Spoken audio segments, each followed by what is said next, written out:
Bonjour à tous et bienvenue dans cette nouvelle vidéo de notre chaîne Fiscalité Investissement dans laquelle on va parler d'une technique fiscale très exclusive et jamais dévoilée.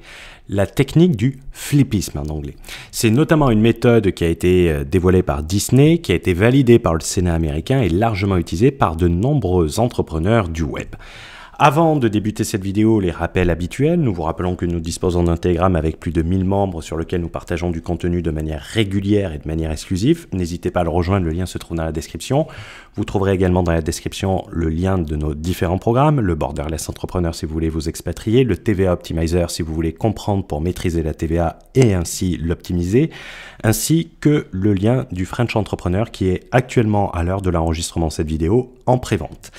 Également, vous trouverez le lien du Moneymaker 2, l'affiliation sans email, sans liste de clients, sans publicité en y passant moins de 2 heures par jour. C'est une préinscription uniquement et vous comprendrez pourquoi lorsque vous serez inscrit pour ceux qui iront jusqu'au bout. Donc, en guise d'introduction, il faut savoir qu'aujourd'hui, beaucoup de personnes aiment s'inspirer des talentueux entrepreneurs en les prenant notamment pour des exemples et en reproduisant ce qu'ils font, que cela soit de l'implantation de leur société. La mode était à l'époque à une société hongkongaise, aujourd'hui elle est plus à une société au Delaware, au Nouveau-Mexico ou au Wyoming, ainsi qu'à leur gestion de la TVA, au choix de la juridiction d'expatriation, etc., etc. On ne vous apprend rien avec ça. Dans cette vidéo, cependant, nous allons vous parler d'une stratégie qui a été utilisée par certains web entrepreneurs, même très talentueux, présentée initialement par Disney, elle a été validée par le Sénat américain et elle est également inscrite dans la loi américaine et même utilisée. Quand je dis inscrite dans la loi américaine, je me trompe en réalité. Elle est inscrite dans la Constitution américaine et cette stratégie fiscale se nomme, comme le titre l'indique, le flippisme. Flippisme en français traduit littéralement. Donc, les origines dans la loi américaine, ça peut être utile si vous avez une LLC. L'origine de cette stratégie, elle remonte au début des années 1800. Oui, j'avoue, cela fait longtemps, mais il y a un dicton français qui dit que c'est dans les vieux pots qu'on fait les meilleures confitures, n'est-ce pas? C'était notamment le cas lors de l'élection de 1800, opposant Jefferson contre Burr. À l'époque, et contrairement à Donald Trump, il y avait une égalité entre les deux candidats. En effet, il n'y avait que 73 collèges électoraux et Jefferson comme Burr étaient à égalité.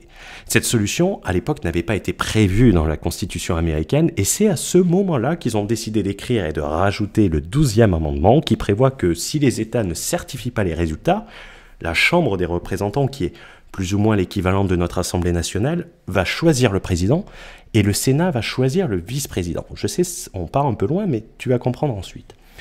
Et le Sénat américain étant plutôt démocratique, pas démocrate, mais démocratique, c'est-à-dire que les sénateurs américains mettent la décision au vote. Un État égale un vote et on verra l'importance que cela peut avoir ensuite. Ensuite, cette technique, elle est apparue chez Disney en 1953. Elle a été initialement développée tout d'abord dans une BD de Disney qui a été publiée en 1953. C'est donc une méthode qui a quasiment 70 ans.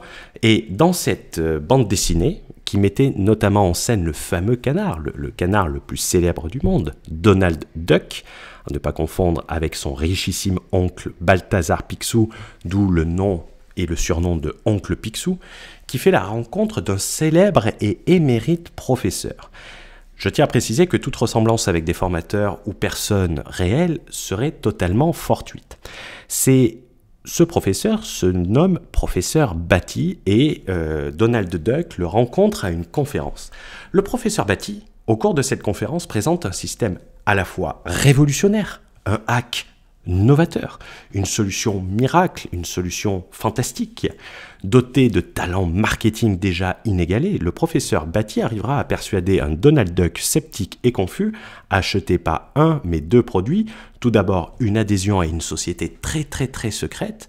On pourrait créer les francs affiliateurs avec le Moneymaker 2 et le vendre comme une société secrète en upsell, ainsi qu'un livre qui n'est rien d'autre que l'ancêtre du e-book, l'ancêtre du PDF.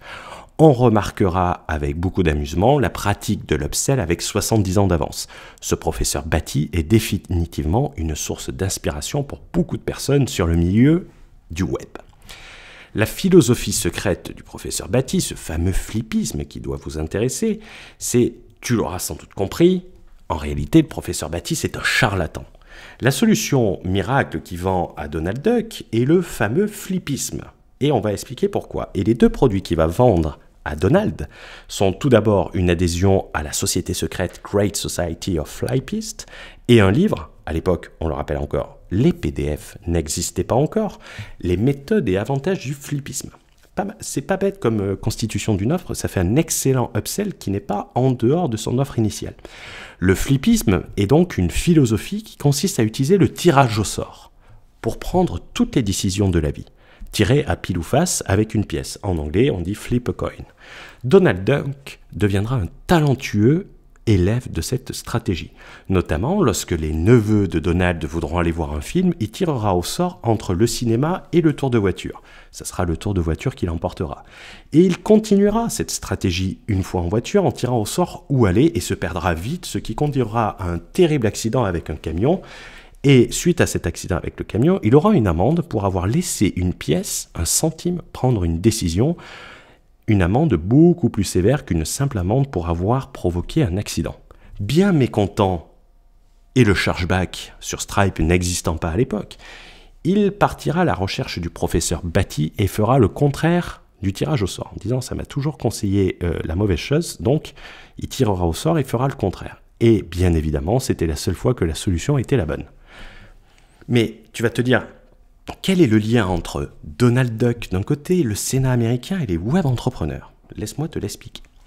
Comme nous l'avons dit, le Sénat américain étant très démocratique, une voix égale un vote. C'est-à-dire que lorsqu'une telle procédure est mise en place, les voix de Rhode Island, qui sont le plus petit État américain, auront la même portée que la Californie ou le Texas, qui sont des États beaucoup plus grands. Il faut savoir qu'aux États-Unis, on raisonne en nombre de grands électeurs, et plus l'État est grand, plus il fournit de grands électeurs, et vous avez pu le voir notamment avec l'élection de Joe Biden contre Donald Trump. Il y a des États clés qui sont le Texas, la Pennsylvanie, des États qui vont avoir 32, 37 grands électeurs, d'autres qui vont en avoir que 12. Et en réalité, lorsque on arrive à une égalité et que le Sénat lui-même, en choisissant le vice-président, arrive à une égalité, c'est-à-dire qu'il y a une égalité totale, on tire à pile ou face en utilisant cette fameuse technique du flippisme. Et je vais te dire que certains, gros ou petits, talentueux ou non, web entrepreneurs font pareil. Ils tirent à pile ou face sur leur montage fiscal, également sur leur situation fiscale.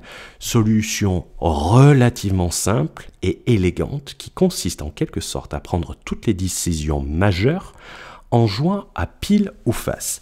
La vie est un pari permanent et cette méthode elle va permettre de le simplifier et de simplifier tous les aspects. Après tout, un montage, il est soit légal ou illégal. Un trade en bourse, il est soit gagnant ou perdant. Pourquoi ne pas se fier entièrement au hasard?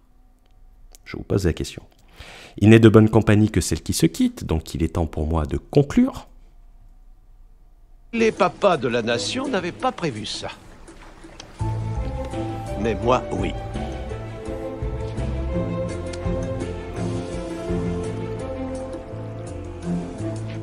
Alors saluez le nouveau patron.